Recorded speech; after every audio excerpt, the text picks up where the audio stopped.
आजच्या आपल्या या पत्रकार परिषदेमध्ये मंचावर उपस्थित असलेले महाराष्ट्राचे लोकप्रिय उपमुख्यमंत्री माननीय एकनाथराव शिंदेजी, आपल्या महाराष्ट्राच्या पहिल्या महिला उपमुख्यमंत्री सुनेत्राताई पवार, मंत्रिमंडळातील आमचे सहकारी शिवेंद्रराजे भोसले, भरत शेठ गोगावले, अदितीताई तटकरे, मेघनाताई बोर्डीकर, खासदार सुनीलजी तटकरे, श्रीरंग अप्पा बारणे, अप्पर मुख्य सचिव श्री मिलिंदजी म्हैसकर, श्रीमती मनीषा म्हैसकर, MSRDCचे प्रमुख श्री अनिल गायकवाड, या ठिकाणी उपस्थित सर्व आमदार आणि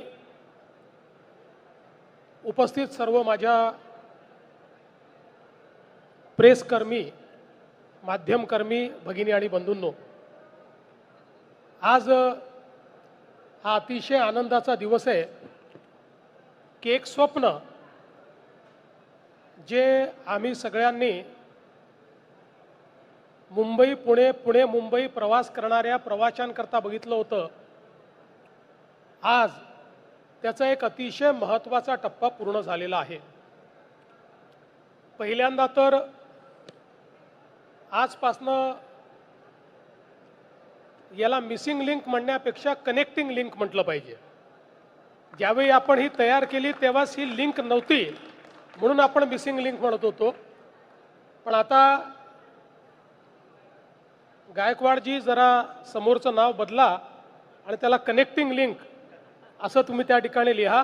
पण लवकरच आम्ही सगळे मिळून त्याला नाव काय द्यायचं आहे ते देखील आम्ही ठरवणार आहोत।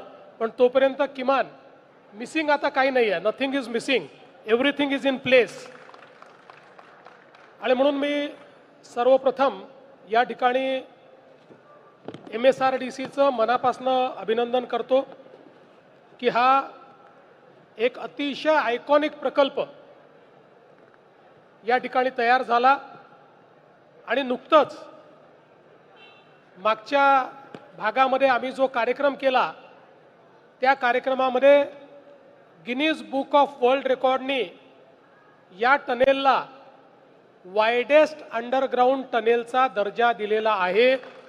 जागतिक रेकॉर्ड हा आपण या ठिकाणी तयार केलेला आहे।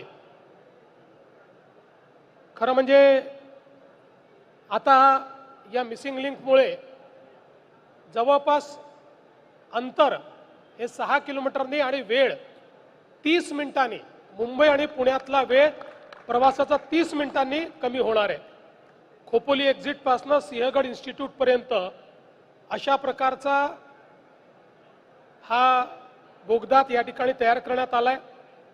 आणि जसा हा वर्ल्ड रेकॉर्ड केला आहे तसंच आपण भारतातला सर्वात उंच केबल स्टेड महामार्ग पूल हाही रेकॉर्ड या ठिकाणी केलेला आहे।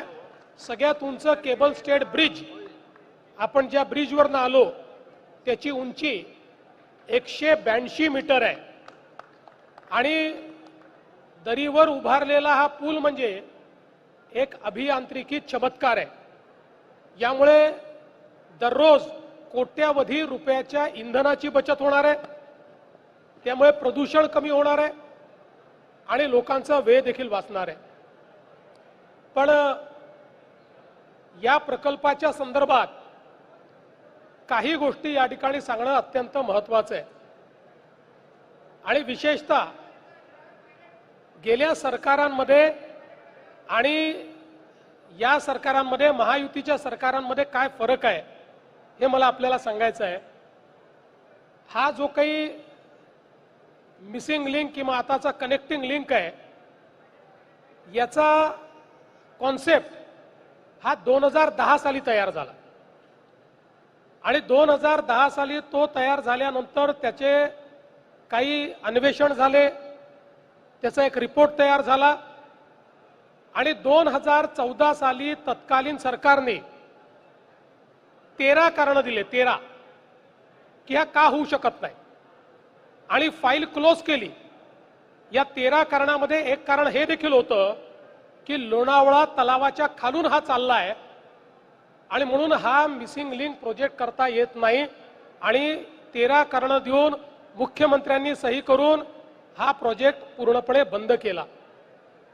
महायुतीचं आमचं सरकार आल्यानंतर मला आठवतं की मोपलवार होते आणि आनंद कुलकर्णी होते.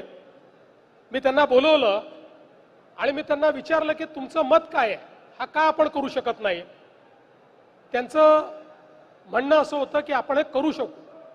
मी त्यांना सांगितलं की तुम्ही सगळे कागदपत्र घेऊन, सगळे स्टडीज घेऊन फाईल माझ्यासमोर पुटअप करा.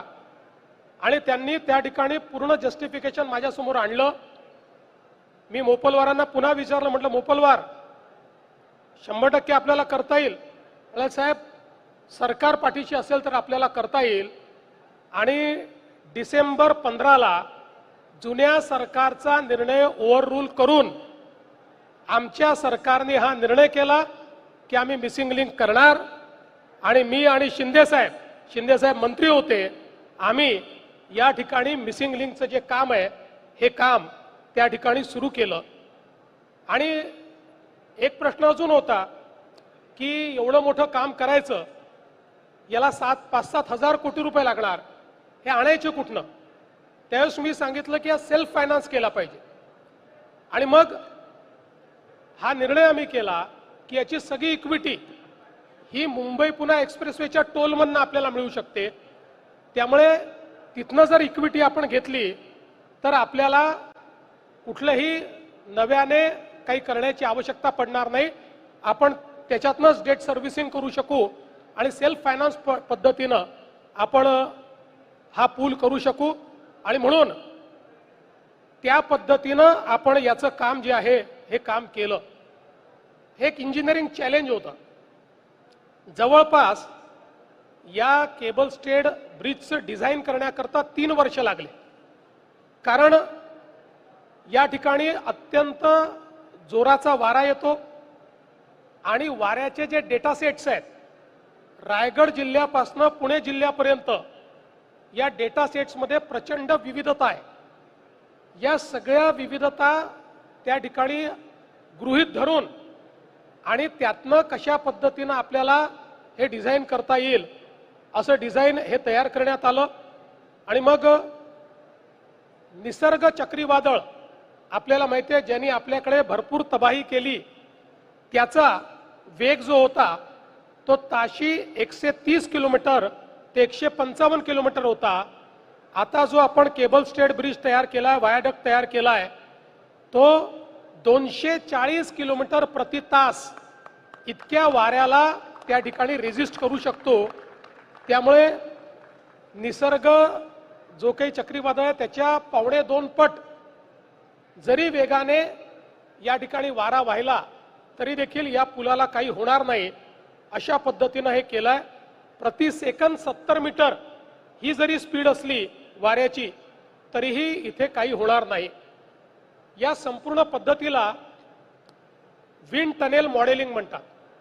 हे विंड टनेल मॉडेलिंगच्या माध्यमातून हा पूल या ठिकाणी तयार करण्यात आला. आणि हा पूल म्हणजे इंटरनॅशनल कोलॅबरेशनचं एक उदाहरण आहे. कारण भारतासहित 7 देश वेगवेगळ्या पद्धतीनं या पुलाच्या उभारणीमध्ये त्या ठिकाणी होते. आपल्याला माहिती आहे की याचं ओरिजिनल डिझाईन, प्रथम डिझाईन, बेस डिझाईन हे कॅनडामध्ये तयार झालं. त्यानंतर फोर्स टेक्नॉलॉजी ही कोपनहेगन डेन्मार्कमध्ये त्या ठिकाणी त्याची विंड टेस्ट करण्यात आली. केबल्सच्या ज्या चाचण्या आहेत त्या ऑस्ट्रियाच्या व्हिएन्ना विद्यापीठात करण्यात आल्या. केबल्सचं जे उत्पादन आहे ते मेसर्स किसवायर या मलेशियाच्या कंपनीने केलं. आणि रस्त्यालगतचे सुरक्षा कठडे ऑस्ट्रिया आणि गोदरेज आपल्या भारतातली मुंबईतली यांनी संयुक्तपणे केलं. आणि मग याची अग्निशमन चाचणी ही ॲपुल्स लॅब स्पेन यांनी केली, स्पेनमध्ये केली. आणि याच्यामध्ये पुलाचं आरेखन हे तायवानच्या कंपनीने केलं.